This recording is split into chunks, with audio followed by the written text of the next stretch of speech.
Too many of us spend too much time justifying our actions, our choices, our purpose to people who are committed not to understanding, but to misunderstanding. And I want to ask you something fundamental. Why are we seeking clarity from those who are invested in chaos? There are people in your life and in mine who wear masks, but they aren't masks of joy or vulnerability. They're masks of manipulation, insecurity, and projection. When we try to explain ourselves to them, we're not having a conversation. We're participating in a performance.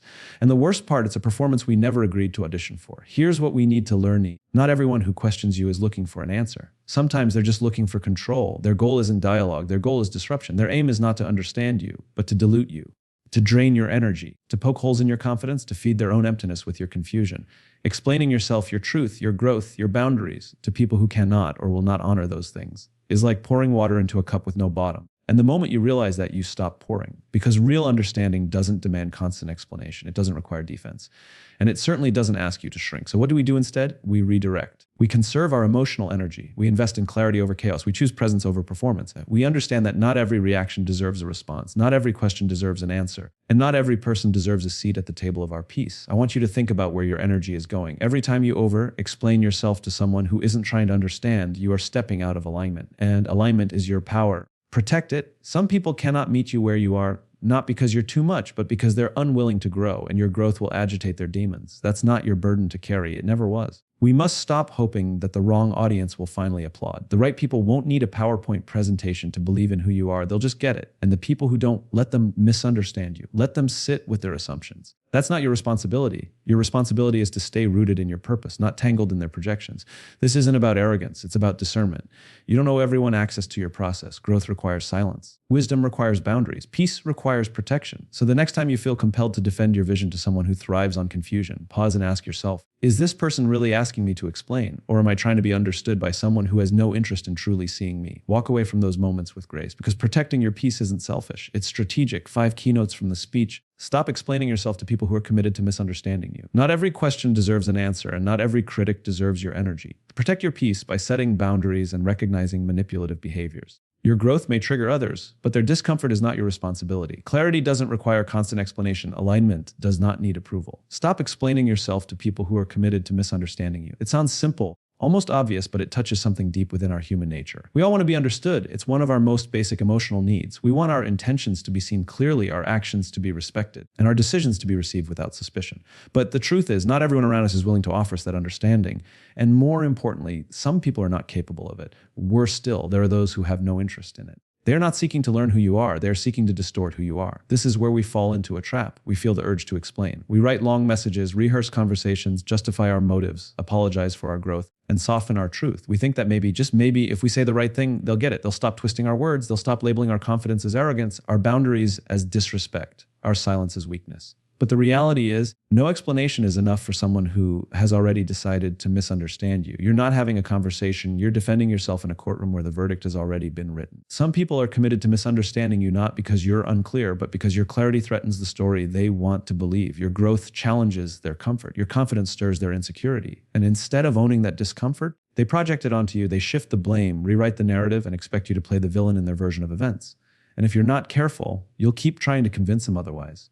You'll keep arguing in circles, burning emotional energy, exhausting your mind, trying to be understood by someone whose ears are closed and whose heart is guarded by fear or ego. The more you try to explain yourself to these kinds of people, the more you lose your center. Because every time you justify your truth to someone who has no intention of accepting it, you hand them power. You shift from living authentically to managing perception. You go from standing firm in your values to constantly clarifying your existence. And that's not peace, it's performance. You start living for an audience that doesn't even care about the real you. And somewhere along the way, you begin to question yourself. You wonder if maybe they're right, if maybe you are too much, too intense, too different, too selfish. But that doubt doesn't come from truth. It comes from exposure to distortion. We have to understand the difference between people who challenge us because they want us to grow and people who challenge us because they want us to shrink. One is a gift, the other a trap. And it's crucial that we learn to tell them apart.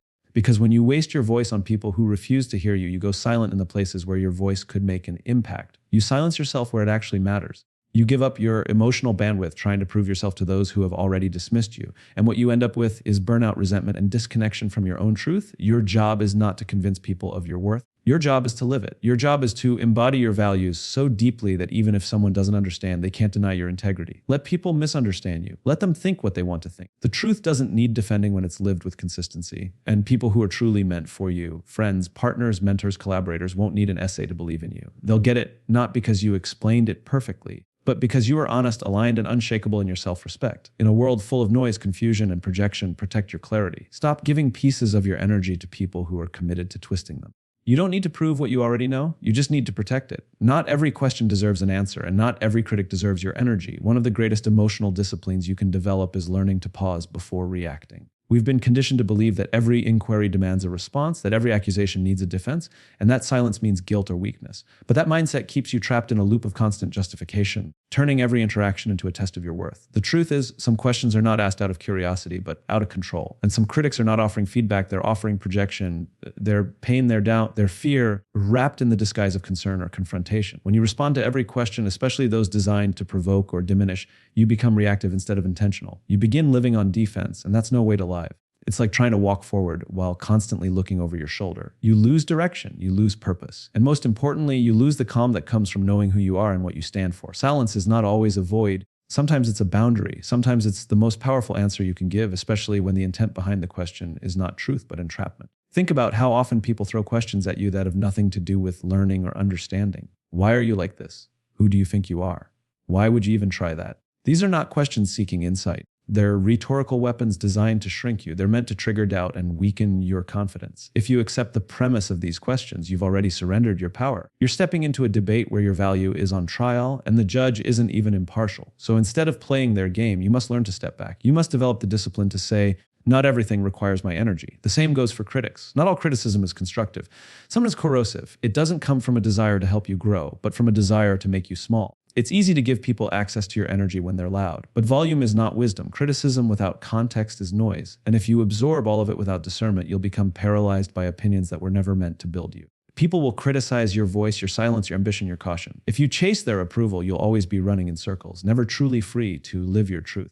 The energy you spend defending yourself to the wrong people is energy you could be investing in your purpose. Every minute you spend explaining yourself to someone who has already decided not to listen is a minute you lose from building, healing, creating, or growing. Your time is finite. Your emotional reserves are limited. Treat them like currency. Would you hand your wallet to someone who openly disrespects you? Then why hand over your peace, your attention, your emotional bandwidth to someone who doesn't deserve it? When you choose not to answer a question or when you ignore a critic, you're not being arrogant.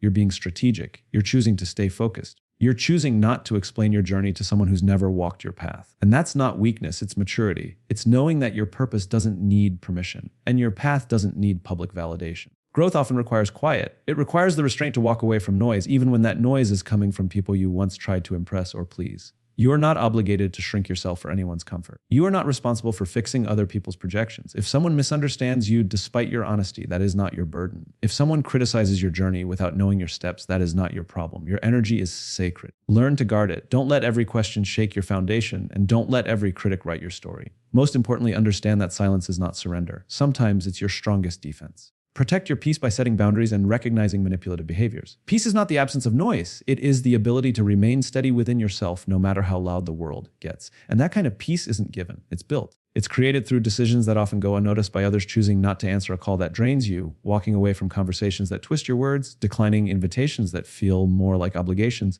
or saying no even when it would be easier to say yes. Peace is earned by consistently choosing yourself without needing to defend or explain why. The challenge is many people are not used to you choosing yourself. They are used to your yes, your compliance, your willingness to absorb discomfort to avoid conflict. When you begin to set boundaries, especially in relationships that have long thrived on your silence or self-sacrifice, you upset the dynamic. Suddenly, the person they were depending on to bend no longer does. And that's when manipulation starts to show. Manipulative behavior is rarely loud. It often appears as passive aggression, selective memory, shifting blame, or pretending not to understand your boundaries. It hides behind jokes that aren't funny, backhanded compliments, and sudden mood shifts meant to keep you walking on eggshells. When you set a limit, they act confused or hurt not because your boundary is unclear, but because it threatens their control. Recognizing manipulation is not about demonizing people, it's about protecting yourself. Some individuals will try to make you feel guilty for growing. They will interpret your silence as disrespect, your boundaries as betrayal, and your clarity as arrogance. But these reactions say more about their expectations than your behavior. You are not responsible for the emotions of those who refuse to respect your limits. You are not unkind for declining chaos, and you are not selfish for choosing peace over performance. Protecting your peace also means letting go of the need to constantly justify your boundaries. You don't owe everyone an explanation.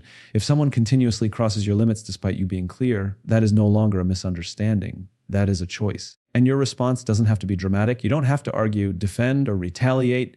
You simply adjust access. You stop giving your time, your presence, and your vulnerability to someone who uses it against you. That quiet shift speaks louder than any confrontation ever could. What many people fail to realize is that peace is a form of power. It is the power to walk away from things that don't align, the power to choose stillness when provoked, the power to say, I will not engage without guilt. That power is only possible when you've created strong internal boundaries, a sense of self that doesn't depend on external approval to feel worthy or right. When you no longer react to every emotional pull or manipulative push, you begin to master your own emotional space. And within that space, you grow. You hear yourself more clearly. You trust your intuition. You make decisions that are rooted in alignment rather than fear.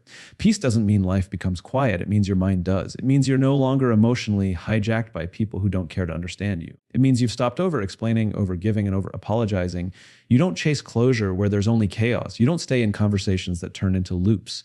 You don't keep yourself small to maintain someone else's comfort. The journey to peace is often uncomfortable because it forces you to face patterns, not just in others, but within yourself. It asks you to stop blaming them and start choosing differently. It asks you to value your mental and emotional clarity more than your need to be liked. It asks you to step into a version of yourself that no longer tolerates what once felt normal. And in doing so, you don't just protect your peace, you transform your life. Your growth may trigger others, but their discomfort is not your responsibility. Growth is a deeply personal process. It happens quietly, inwardly, and often without applause. It's born in discomfort in the moments where you decide to question old patterns, leave behind toxic dynamics, or embrace higher standards for yourself. But the more you grow, the more you change, and the more you change, the more you disrupt the expectations others have placed on you. Not everyone will celebrate your transformation. In fact, some people will feel threatened by it. And that has nothing to do with you. It has everything to do with what your growth reflects back to them. People become uncomfortable with your growth when it exposes their stagnation. If they've known you as someone who is always available, always agreeable, always shrinking to fit their comfort zone, your decision to rise, to set boundaries, to demand better, unsettles them. It forces them to confront their own choices or lack thereof. And for many, it's easier to criticize your evolution than to face their own resistance to change. They'll say you've changed like it's an accusation. They'll call you selfish for doing what's finally right for you. They'll twist your healing into betrayal because your light makes their shadow harder to ignore. But you are not responsible for shrinking so others feel tall. You are not here to dim your growth so that others don't have to face their lack of it. The people who truly love you will not feel attacked by your transformation. They will be inspired by it. They will make room for your new standards, even if it means adjusting how they relate to you. They will not guilt you into staying in old versions of yourself just to make them comfortable. But those who are invested in keeping you small, consciously or not, will see your growth as a loss of control. And that's when the manipulation begins. They may try to pull you back with guilt. You used to be so much easier to deal with. They may play the victim. I guess I'm just not good enough for you anymore. Or they may challenge your authenticity. You're acting like someone you're not. These comments aren't about who you've become. They're about what they've lost access to. And if you internalize their discomfort, you risk abandoning your progress to soothe their insecurity. That's not compassion, that's self-betrayal. There's a difference between being empathetic and being responsible for someone's emotional reaction to your healing. You can understand their confusion without accepting their projections. You can care for them without carrying their fears. You can love them and still choose yourself. The moment you start apologizing for your evolution is the moment you give others permission to keep you stuck. You don't owe anyone an explanation for wanting more peace, more truth, more alignment. And you certainly don't need to delay your growth to wait for their approval. Growth often means walking alone for a while. It means being misunderstood by people who once felt close. It means outgrowing environments where you once felt safe. But comfort is not the same as alignment, and people-pleasing is not the same as connection. You don't serve anyone by staying in versions of yourself that no longer fit who you are becoming. In fact, the greatest gift you can offer those around you is your authenticity, even if it challenges them. Because only when you stand in your full truth do you invite others to do the same. It is not your job to carry the weight of how others experience your transformation. It is your job to stay rooted in your intention and committed to your path. Let people feel what they feel. Let them process what they need to. But don't confuse their reaction with your responsibility. You are allowed to grow without guilt. You are allowed to become without needing permission. And if your growth unsettles others, that's not a sign to stop. It's a sign you're moving in the right direction. Clarity doesn't require constant explanation. Alignment does not need approval. In a world that often demands we explain ourselves at every turn, there's a quiet power in simply knowing who you are and standing firmly in it. That power comes from clarity, a deep, internal certainty about your values, your intentions, your goals, and your direction. Clarity isn't loud. It doesn't need to shout to be real. It doesn't seek constant validation, nor does it beg for people's understanding. Clarity is peace, and when you are clear within yourself, you stop performing for others. There will always be those who ask you to explain your decisions, your distance, your silence, your ambition, or even your happiness. But when you are clear on your purpose, you don't need to provide endless justifications. You don't owe everyone an explanation for why you left, why you changed, why you chose differently, or why you walked away. Sometimes what people call confusion is really just resistance. Resistance to accept that you no longer operate by their rules. It's not that they can't understand, it's that they don't want to accept that you've shifted into alignment with something deeper. When you are aligned, you live from a place of integrity. You act in ways that honor your truth, not your image. You make decisions based on what's right for you, not on what will win approval. That kind of living creates tension, especially in spaces where you were once rewarded for being agreeable, available, or silent. Alignment is disruptive, not because it's wrong, but because it no longer plays by the old dynamics. You stop explaining your no. You stop decorating your boundaries to make them more digestible. You stop packaging your truth in ways that make it easier for others to accept. Instead, you just live it. And in that, you find freedom. Approval is a moving target. One moment people applaud you, the next they doubt you. If you live for their praise, you'll die from their silence. And when you depend on approval, you abandon clarity. You begin reshaping your life to fit expectations that weren't designed with your peace in mind. You start chasing alignment with others rather than alignment within yourself. But clarity comes from listening inward, not outward. It's in the moments when you trust your gut, even when it leads you down an unfamiliar path. It's in the decisions you make without needing everyone to understand or agree. That is the essence of self-respect, doing what aligns with your soul, even if it confuses others. People may call you cold when you stop explaining yourself. They may call you arrogant when you no longer seek permission. But the truth is, you're simply operating from a level of clarity they have not yet experienced. That doesn't make you better. It just means you're not available for misalignment anymore. You've chosen peace over performance. You've decided that being misunderstood is a better price to pay than being constantly drained by over-explaining. You've accepted that clarity is sometimes lonely, but it's always liberating. When you live in alignment, your life becomes more streamlined. You attract people who resonate with your truth, not the version of you you've edited to fit in. You build habits and environments that support your growth rather than stifle it. You stop second-guessing every move because your decisions come from a place of inner congruence, and that alignment radiates not because you talk about it, but because you live it. People will notice something different about you. They may not be able to name it, but they'll feel it. It's the peace that comes from not needing to be everywhere, please everyone, or prove anything. Clarity and alignment don't demand announcements. They don't seek applause. They simply move, steady, focused, and unshaken by the noise. And when you reach that place, you'll realize that your energy is no longer spent convincing others to see what you already know. You'll stop performing and start living. You'll stop explaining and start existing with intention.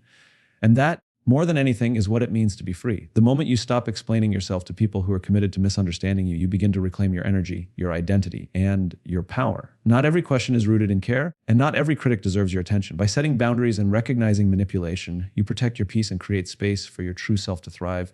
Your growth may trigger discomfort in others, but their reaction is not your responsibility. Clarity within yourself removes the need for external validation, and alignment frees you from seeking permission to live your truth. In a world that constantly demands performance, your greatest rebellion is choosing authenticity, not to be understood by all, but to be at peace with yourself.